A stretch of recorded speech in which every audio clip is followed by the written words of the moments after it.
What has your research found as far as two things, both the elasticity of the Trump supporters? Is there a point where Trump governs different than how he campaigned that starts peeling off some of those people into being demoralized or choosing not to vote or looking for another candidate? And then what about the Republican midterms coming up? What are you seeing that the Republican Congress should probably be thinking of doing differently? Well, we understand that so far Trump's success or lack of success, depending on your point of view, for his high-intensity supporters has been viewed through the lens of Congress. So if he is trying to get things done, they are the obstructionists. And right now that is not translated for his high-intensity supporters over to distaste for Trump's inability to get things done. They still view him as being prevented in doing this by the Congress. So that, I think, is something that Congress needs to pay attention to. Most recently, I asked our panel of high-intensity Trump supporters what they most wanted Congress to do. And there were some policy ideas, sort of pet projects. There was no cohesiveness. But what they all said is that we want Congress to get their act together and do something. So I think that there's a lack of perceiving by Congress that they are truly the bad guys in this story and that they are going to have a real rude awakening. The call for primarying people has been met with very good response among the Trump supporters. They originally sent Trump to clean up the swamp. The swamp has been preventing Trump in their minds from doing what he needs to do. And so they have no qualms about the primary tactic that we've heard so much about. What has come up is the wall. I think there's still a sense that needs to happen. That hasn't disappeared. And it's simple. It's the policies that stem from very simple ideas. So they don't want nuance. They don't want a little ticking away here or there of a tax policy. Because the wall means something else to them. When people supported Trump with such intensity, they weren't supporting policy. They were supporting someone who had a different orientation towards what the America of tomorrow will be. And you need to be pursuing policies that get at that heart of what people care about. They care about an America where the values are still able to thrive. That means that we stand for something. That means that our immigration policy stems from trying to create an America that still has a central set of values that isn't being diluted. So I think that if you look at sort of these ideas in a way that's not trying to give people a little bit of what they want, but it communicates that you understand what happened. I mean, Congress, do you understand what happened? People aren't asking actually for a tax cut. They're asking for you to say you love America and that you want it to survive. And yes, taxes can be part of that. But do you understand that people have totally rejected your minutia of, and maneuvering and your sort of piecemeal approach to stopping the decline of America that is doing nothing fundamentally. So I think that it's just amazing to me that the message has not been taken by Congress. They're going to have a huge wake-up call, I think, at the midterms. There's no reason that those people who supported Trump are going to be getting out and supporting these people who have done nothing to get these agenda items passed. To you, what are the biggest threats to America, Anne? In a way, it's one-party rule. We have different labels for what we stand for, but we are at massive risk of one-party rule. And I think that part of that is because we haven't given a name and a story to what has happened in 2016, but was really the result of the Tea Party movement. And I don't know that there's more in common between the Trump people and the Republican Party. I don't know if there's more in common between them and then the Republicans have in common with the Democrats in Congress. So there's a real sense that there's the lines are not drawn in a way that reflects what the reality of today is. So we're given these two teams to root for that may or may not stand for actually disparate alternative views for America. So I think that's the biggest concern, is that Republicans let themselves be drawn into this one-party perception, which is ultimately the message that the Trump voter was sending them. We don't think you're giving us an alternative anymore. We want an alternative. So how divided is America actually, with the forces that we know want to divide us for their own social upheaval in the future of some sort? But how divided are we, and how do we get pluralism back, where we can talk neighbor to neighbor and family member to family member across the political divide? This is another wonderful aspect of being a market researcher. I think you have so much hope that we aren't divided. You know, Bill Ayers just wrote a book that said the number one tactic that he presents to the left is to create the veneer that revolution is possible by fomenting this idea of a divide. Every time you see in the media a picture of people fighting at a, in Charlottesville or whatever it may be, you get the sense that that we really are at this horrific crossroads for America. Well, the market research doesn't show that.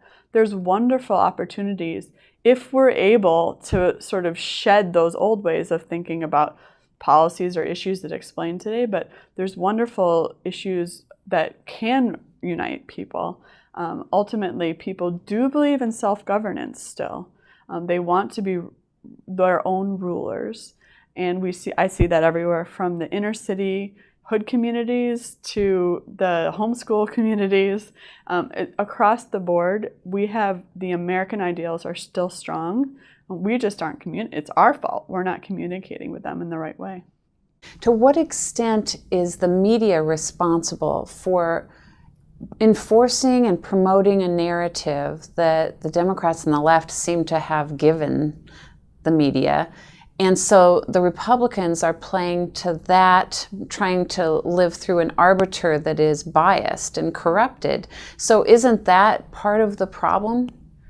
There's no doubt the media is a huge player in how people perceive what's happening in America. I don't really hold them responsible. I mean, they are an instrument of the Democrat Party. And why we continue to act as though we need to appeal to them sort of is beyond me. The American people they're opting out of the media. So they have found their own ways around that.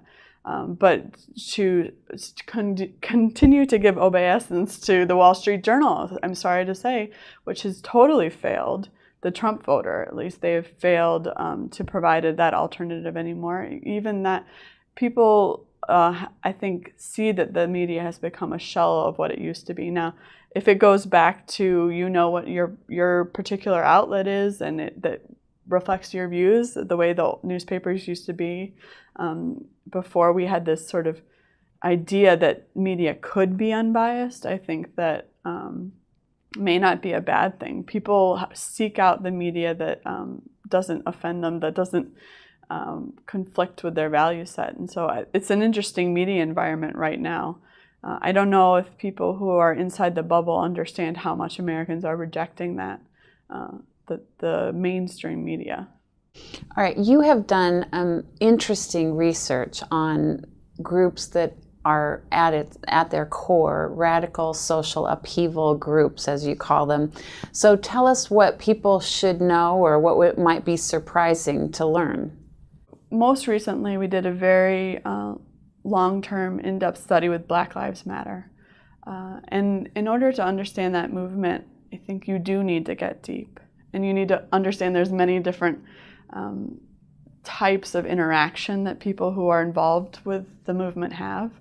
And you only can uncover those when you go in and talk to them. So we did these in-depth interviews with all levels, from the operatives to the people who are showing up on the streets to protest, discovered 3 different segments. And so one of the things we need to understand is the operatives, who mainly came from Occupy-like events before this, who have found this movement to be wonderfully uplifting because of the cloak of moral rectitude that it gives them. They didn't get that with Occupy. And so we see them being inspired for further social action, which I'm sure the next movement will come along. They're coming out of Black Lives Matter with a rejuvenated spirit. And our research looked at what gave them that rejuvenation. But there was another group, the rank and file activists who felt as though they were doing a service to their community. They were mainly Black, and they felt that they were standing up in a way that past generations hadn't been able to, because this movement was unique in its Black-led infrastructure. And so for them, they were really acting out of duty and a sort of sense of love for trying to care for others. So if we lump them in with the Marxist operatives, we don't understand that there's this group of people who are truly trying to address social ills that have befallen their community, and we are losing a potential audience for our solutions. And then there was a third group, and they're called allies, self-described. They will use the term ally, and they are largely white activists who had an interesting interaction with the privilege narrative through Black Lives Matter. They would self-censor, so they understood that the best thing that could come out of their relationship with Black Lives Matter is the communication of their solidarity with a community. Their fear was that they would be ostracized from the left's cultural community, and they were willing to subjugate themselves, to work behind the scenes, to not be seen at public events, in order to communicate and say that we are with you. So we see functioning for them the absolute terror that they will not be seen as in solidarity. So understanding that dynamic shows us also where they're missing their sense of purpose and meaning. And as we come up with solutions to understand that psychology, I think is very important. If we understand how they're making their decisions to affiliate with these movements, we can predict what will happen in the future. We can look at where our institutions and outreach has failed them. So whatever holes they have that they're filling in with their affiliation there, we need to be addressing first. But actually, most importantly, is we need to look at them not as the other. I think it's a wonderful position to be in, to be a market researcher. You cannot hate. You cannot look at someone as a stranger. You are constantly connecting with people. You are understanding they're making rational decisions from their point of view, from their framework that they live from. And when you understand that, you aren't so fearful of where their country's headed. You know that people inherently are trying to make decisions that they view as good. People want to view themselves as good. They want to view their decisions as rational. And when you are able to deconstruct those mental maps, I think you're overall given a sense of hope that this isn't just a black hole that we are sending our solutions into. What are the research questions that you think most scare the left and the right? I recently got a phone call from a pollster on the left, actually, who wanted to learn more about my methodologies. He's hitting a dead end. He must not have Googled my name, but he wanted to look at how he can break through on the left their own problems with starting from a narrative that all America is racist. And so I think that there's two interesting research questions that we are not addressing in the market research community and as people who are strategists looking at the landscape. The first, if you're on the left, is racism a valid way to interpret how Americans are relating to each other? Are Americans racist? Is this the prevailing narrative of privilege that we need to understand the America of the future? That's interesting to look at. It has failed the left most recently, and so while some may be promoting, on the left, promoting privilege as a narrative that accomplishes other ends, such as radicalism and Marxism, it's not working to win adherents. So they're having their own sort of crisis on the left of how they can move past racism or work around it. They built so much on it. So if I were counseling the left, I would say you need to take a look at that. But I'm interested in the right. I'm interested in selling freedom and constitutional government. And for us, we have almost a more pernicious question that we have failed to address. And that question is basically, how can we understand and put faith in the American people? Can we trust them? And that, I think, is more of a dividing line on the right than anything to do with policy or, political characters that have come across the scene of late. It is, where do you put your trust? Because it's true, both the Republican and Democrat elites tend to use top-down messaging that's researched, that they think they can just manipulate all the people out there outside the Beltway to understand and love them no matter who they are. So is that what you're saying is a problem? I think so. I actually just heard a really interesting talk from a man who's working in the inner cities. And he said that a lot of times we come up with these policy prescriptions and say, this is what can fix them. These are how we can reduce dependency on government. But what we're not looking at is the 10% of people whose children are doing their homework, getting straight A's in the midst of horrific circumstances. They've actually already solved the problem of the inner city. We need to look to them for our solutions, but ultimately it's a mindset of, on our side, do we come up with the solutions and pass them down to people, or do we trust the people enough to let them bring them to us? And so I think, but it goes beyond just the fundamentals of how to affect change. It really gets to the heart of what is the American experiment. And I think we have a major crisis on the right, a lack of trust of people. There are those who have rested on the laurels of principle on the right, and there's a sense that they have been fighting the good fight from their ivory towers because they preserve principle above all else. Well, in doing so, they have neglected to say that anyone else has principle in the conversation. And so I think it's something that we need to look into our own souls on the right and make sure our hearts and minds are in the right place. Within my own world, I feel as though there's a crisis. We have tended towards the message testing end of market research, which is so functional and relies on assumptions that have been established from far in the past, that I think we've failed. This is why we have failed to predict and then analyze sea change events, such as the election of Trump. We really need to take a hard look at why our market researchers have failed to equip us to understand this.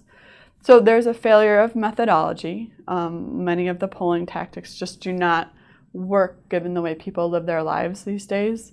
From the use of landlines to where they're having their conversations, we're not reaching them in the right spot, which makes it hard to create a rigorous sample. And so there's a problem of methodology, but more importantly, there's a problem of heart, because ultimately market research is about listening and not wanting to respond immediately. So we are just so anxious to respond that we're skipping over the listening part. And part of what allows us to listen better, the private sector can lead us in this sense, is there's some really wonderful ways to uncover the psychological connections people have, which allows us to predict, understand, and craft really meaningful responses. So that's the first thing. And then the other thing is that we've neglected to look at the environment within which people are working and making their decisions. And there's a slew of methodologies that are more useful to our times. But again, it's the heart, it's the attitude that we've missed. We have to care ultimately about what people think. And if we don't care and if we don't give respect to that American individual, then we aren't going to want to hear the answers. So we need to have those people who are the customers of the market research do some soul searching as well. Are you willing to ask a research question that might give you a different answer than you're interested in? Are you willing to tell your donors that we can't do the same old messaging tactics? We can't ask poll questions that we come up with in a conference room, but that we need to go into the field, get our hands dirty, and come up with poll questions that have never been asked before. Words that work is a famous thing that Frank Luntz and others have talked about. So that's what you're condemning a little. Yeah, it's done a huge disservice to our movement. Words that work is so reductive. You don't need words that work if you understand what animates people. Like, you can come up with the words, it's not rocket science. It's not emotional storytelling even, which is another buzzword. It's not even values-based marketing where you just think that you can check off what values people are motivated by. You have to care, learn, get in to the mindsets of the people you're trying to reach, and you can't be at arm's length away. And that takes time. It takes a change of heart, and so we really need a revolution across the board. But it shows you why there's this like shell that has been cracked recently, where I think that many people have seen there's a hollowness to some of the ways we describe what we're selling. You know, enough with we want the Constitution, we want, American exceptionalism. Some of these terms have become very hollow. I did a lot of work on the First Amendment, and words that we think mean one thing mean something totally different to another audience. Freedom of speech may mean something to us, and what I found is for millennials, the term freedom of speech means freedom from judgment. So if we understand that even the lexicon we've been using isn't in common across much of American culture, then we know that we need to understand more than just what a poll question will tell us about what someone thinks about freedom of speech. Okay, so give us a thumbnail of Ann Sorrock and the Frontier Lab, what you're doing. I started out on the Hill. I worked for Henry Hyde during the impeachment and Senator Peter Fitzgerald, but left to seek my MBA. I wanted to thrive in that free market culture I'd been writing about. I went to work for ConAgra Foods. I was tasked with revitalizing Manwich, the Sloppy Joe mix. And from there, I think I learned everything we need to revitalize the conservative movement, the ideals that undergirded us once, and I sometimes compare to what's in the Sloppy Joe can. But in all seriousness, we had to look beyond the surface level when I was in the private sector about why people interacted with products, and that's what we do at the Frontier Lab now. There's both the deep motivating values that can help us sell our philosophy better, and there's also the environment within which people are purchasing our ideas that can be influenced.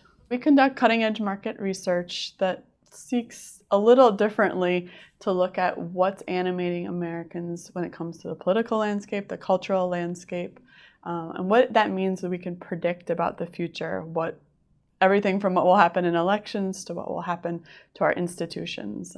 We use cutting-edge methodologies used in the private sector, which is where I come from in market research. But most of all, I feel as though it's almost a ministry to the American people, looking back to our founding, where we put that ultimate faith in the average common man. So we look at what does that average common man think. We tell that story back to them, and we also serve as a microphone, a translator, an organizer of their thoughts to those people who need to hear them, the people in D.C., the strategists, the elected officials. So what are your favorite short or long-term projects that if you had the ideal customer to ask you to do the research, what would those be? It would be a mix. On the functional end, there are some projects that we could do to sell ideas that can impact our culture in a better way. One interesting idea to me is homeschooling and opting out of government-run schools. To bring that to a broader audience, I think, is a very worthy goal, where our minds are being shaped. And right now, there's still a sort of very discrete audience of women who, for the most part, are making the decision to do this. I think we have a wealth of opportunity to expand that. So functionally, we have the tools to learn how to bring that sort of very courageous decision to more women. So I would love to investigate that further.